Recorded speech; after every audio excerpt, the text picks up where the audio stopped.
Olá, tudo bom? A mensagem de hoje é para todos aqueles que se sentem um fracasso na vida e acreditam que nasceram sem sorte e que tudo da sua vida deu errado. Maurício, desde os seus 12, 13 anos de idade, sempre sonhou em ser um jogador de futebol. Jogava bola, as famosas peladas aqui no Brasil, e que depois conseguiu uma vaga num time de várzea, mas não foi escolhido. Ele ficou muito triste. Tentou mais umas 3, 4 vezes sem sucesso. Então ele compreendeu, talvez a minha missão nesse mundo não seja ser jogador de futebol. Talvez a minha missão nesse mundo seja seguir uma carreira médica. E assim fez. Começou a estudar a área de biologia, de ciências químicas, tentando passar no vestibular. E não conseguiu. Tentou o Enem 3, 4 vezes e não conseguiu. E ele ficava muito triste, revoltado, até que conheceu a doutrina espírita. Mesmo antes de conhecer o espiritismo e frequentar a casa espírita, esse jovem rapaz sonhador já acreditava que todo mundo nascia por uma missão. E ao cumprir essa missão, você seria uma pessoa vitoriosa. Então, na casa espírita, ele compreendeu que talvez a missão dele também não fosse ser médico. Então, ele resolveu, com poucas posses, poucas condições financeiras, com muito sacrifício, abrir um comércio. Colocou uma farmácia. O conceito de vencer ou perder está baseado em padrões e estereótipos de riqueza, de sucesso, de fama, que nem sempre atendem aos requisitos das leis divinas. O mundo é capitalista e materialista, e os padrões de sucesso, ou seja, o que se precisa fazer para atingir o topo, e o que caracteriza o topo, ou seja, o que te torna vencedor ou perdedor, é um mero rótulo social e um julgamento profundamente materialista. Isso mesmo. Daí porque nós vamos ver ao final dessa história que nem sempre derrota, vencer, perder é aquilo que imaginamos.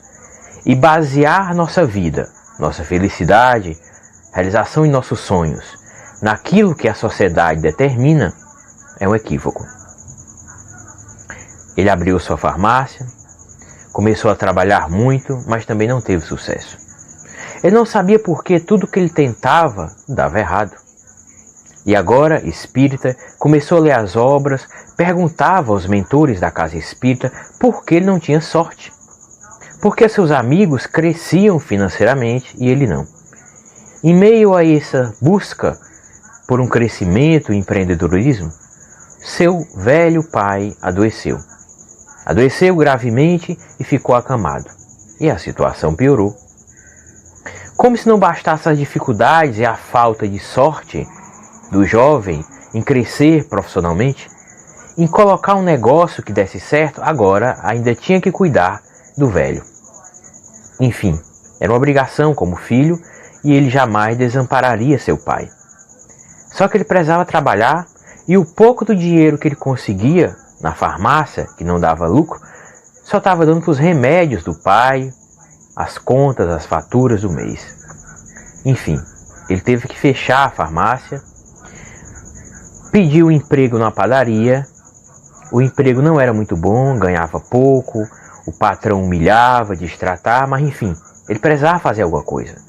Já que todos os seus sonhos tinham sido destruídos, e ele não sabia por quê, ele já estava até conformado com a sua sina. Ele imaginava que algumas pessoas tinham nascido para perder. E não adianta ficar quebrando muita cabeça, batendo contra a parede. Resignação, ele acreditava, era o jeito de se conformar. Ele nasceu para perder.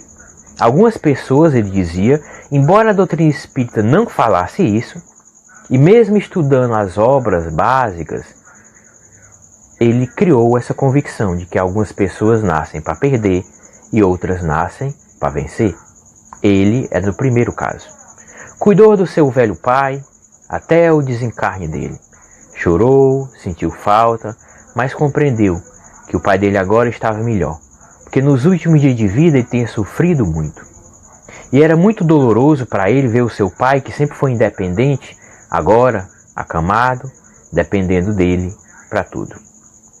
Com a morte do seu pai, ele poderia agora sim, mais livre, procurar realizar seu sonho. Só que ele não sabia mais qual era o seu sonho. Ele já tinha tentado tanta coisa e nenhuma deu certo. No emprego da padaria ele achava horrível, tinha que acordar às 4 horas da manhã, o salário não era bom. Até que ele conseguiu passar num concurso público e foi trabalhar como gari. Não era um emprego, digamos, que atendia os padrões sociais, mas ele se orgulhava dele. Ganhava um salário que dava para pagar suas despesas e ter um certo conforto. Enfim, e assim foi. Durante mais de 22 anos de sua vida, ele foi gari, até que chegou a época da aposentadoria, e ele continuava espírita, lendo espírita. Com o tempo, ele começou a participar do desenvolvimento mediúnico, da sala de doutrinação. Embora não fosse médium, ele conseguia, com a sua boa energia, ajudar os espíritos sofredores. A vida passa, a vida passou para nós e para ele também. E esse jovem, agora não mais tão jovem, desencarnou. A grande surpresa de sua vida, mal sabia ele, viria além túmulo. Ao chegar no plano espiritual, uma multidão de espíritos que ele não conhecia, que faziam parte dos seus vínculos de afeto de outras existências, estavam aplaudindo-o. Ovações, luzes, pétalas luminosas, coloridas, de um aroma agradabilíssimo, caíram sobre ele. Fizeram uma festa. E embora ele tivesse passado a vida toda com dificuldade financeira, com privações, sendo pobre, afinal, tudo o que ele tentou deu errado. Só que agora, no plano espiritual, a verdade veio à tona. A missão dele, ele tinha cumprido muito bem. A sua tarefa, ele tinha exercido com responsabilidade, competência, e ele tinha angariado muitos méritos diante da espiritualidade maior. Ele nem imaginava. Ele chorava copiosamente enquanto vários espíritos, mentores espirituais, os mentores espirituais da casa que ele frequentava, todos muito felizes, alegres, ele chorava copiosamente, sem entender, afinal ele se achava um derrotado. Por que vocês estão me parabenizando, me felicitando? Eu nunca fui nada, eu nunca fui ninguém na vida. Tudo que eu tentei deu errado. Eu nasci sem sorte. E para sua surpresa, eles disseram, muito pelo contrário. Sua missão, meu caro, você nasceu apenas com essa tarefa, e uma tarefa importantíssima na sua jornada evolutiva ao longo dos milênios. Você tinha abandonado esse espírito em 3 encarnações, e agora você veio apenas para cuidar do seu pai.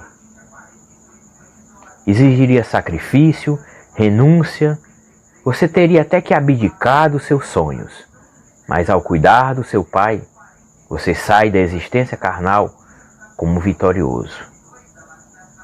À luz da lei divina, você venceu de forma gloriosa, honrosa, e merece toda a recompensa do alto.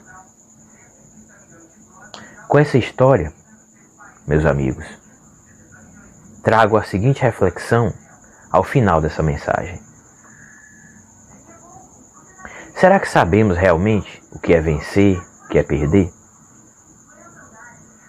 No dia a dia, julgamos que alguém é um derrotado, um fracassado, baseado em que proferimos esse julgamento? À luz do mundo, do sucesso material, do topo da pirâmide capitalista? Hoje, sabemos, inclusive nas mensagens da nobreza, da rainha de França, que muitos grandes no mundo chegam ao plano espiritual como mendigos esmolando luz. E muitos mendigos, garis, agricultores, são verdadeiros anjos de luz na vida dos outros. Antes de julgar alguém como vencedor ou perdedor, saiba que existe uma lei maior acima da lei do mundo, que é materialista, capitalista e só prioriza o ter, enquanto a lei divina sempre vai considerar o ser. E isso é o que importa para a nossa evolução. Até a próxima.